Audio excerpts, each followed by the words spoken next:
we simply have to prove ourselves. You have to see what we do, and then have to see what results we have. And that's how we'll prove ourselves. I think your point is you can't teach an old dog new tricks is true. I also pointed out to my management team Einstein's definition of insanity, doing the same thing over and over again, expecting a different result. We know we have to change.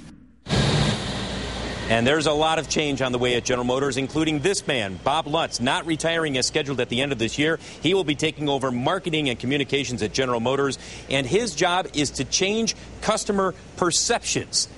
Interesting person to put in charge of that, given the fact that he can be considered a lightning rod in many regards. The new chairman of General Motors, Ed Whitaker, believes the people at GM right now are the ones who can turn around the company. This is a company of great people. It has great technology. It has great products. It may have lost its way a little bit, but all the raw materials are here for this to be not only an American success, but a worldwide success. And you just have to be around a little while. You can sense that. So I feel good about that. I'm sure. By the way, Ed Whitaker Jr. has 3 GM vehicles. Don't forget, coming up today, 4 o'clock, Bob Lutz, the vice chairman and now the man in charge of changing perceptions at GM.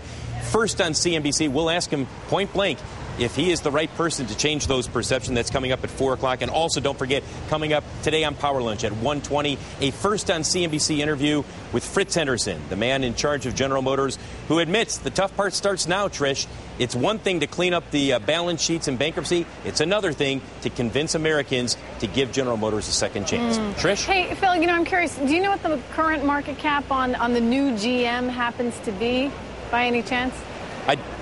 I don't, in part because they're still trying to figure a lot of things out.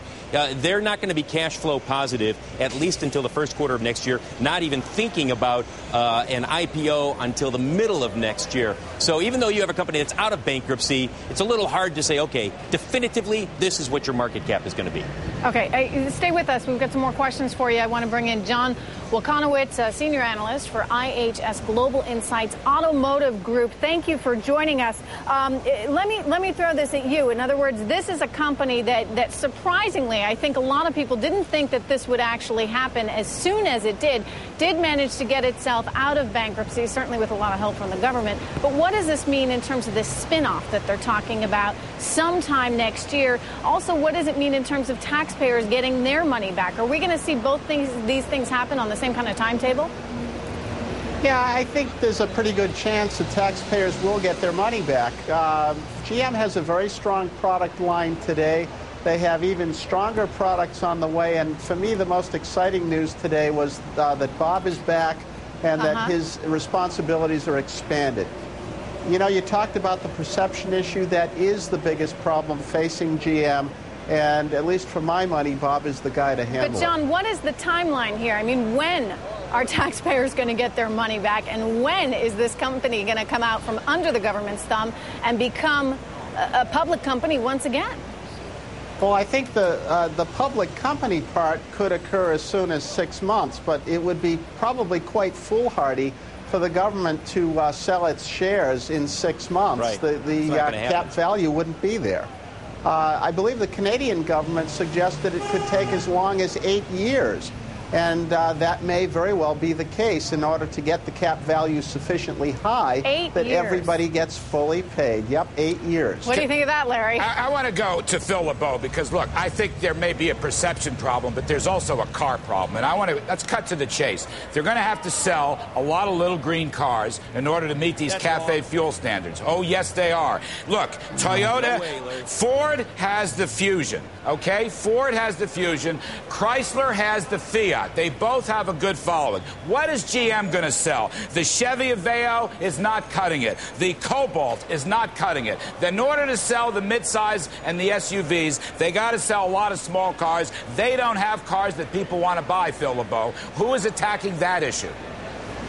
Well, first of all, you're wrong about they don't have cars people don't want to buy. What, the Cobalt? Do you think the Cobalt is a car they want to buy? Wait a second, Larry. I'll let you finish, Larry. Larry, I'll let you finish. Hold on a second. wait a second. They have cars that are selling. Do they have small cars? Not as many as they should. Also, don't be hanging your hat on Fiat yet. We don't see any Fiats coming here for a while. So before you hold them up as the gold standard for selling small cars, they've got a ways to go. Ford's the bottom got a line head is start this, on Larry. this, don't they? Ford's got a head start with the Fusion. Larry, nobody's arguing about that. So I'm just but your saying, how's argument GM that General going to meet its Motors criteria? And you're saying that GM will not meet its criteria? It's got the Cruise on the way. So what? The Cruise is not going to do well? They've got. I mean, you're selling the Cruise off as being a failure before it even launches. The bottom line is this, Larry. To meet CAFE standards, General Motors is going to have to improve fuel efficiency across the entire lineup. They have already said that that's one of the top priorities here. It's not just the small cars. And keep in mind, when you look at subcompact sales in the United States, those miniature cars or small cars as people refer to them as, they're about 0.5% of overall sales in this country. But Phil, it gets a lot of attention, but that's not it. You're underestimating the significance of these new regulations. That's the point I am making, and somebody has got to address this in order for them to sell the more profitable midsize and SUVs. John, does Larry have a point? Then they have to make these smaller cars to meet the standards. John, does Larry have a point? No, I'm with Phil on this one.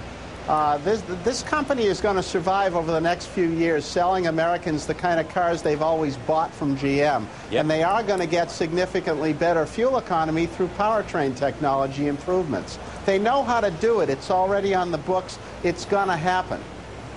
Okay. Well, if we get beyond 2016, when new regs are out, then the small car could become very important, but not until then.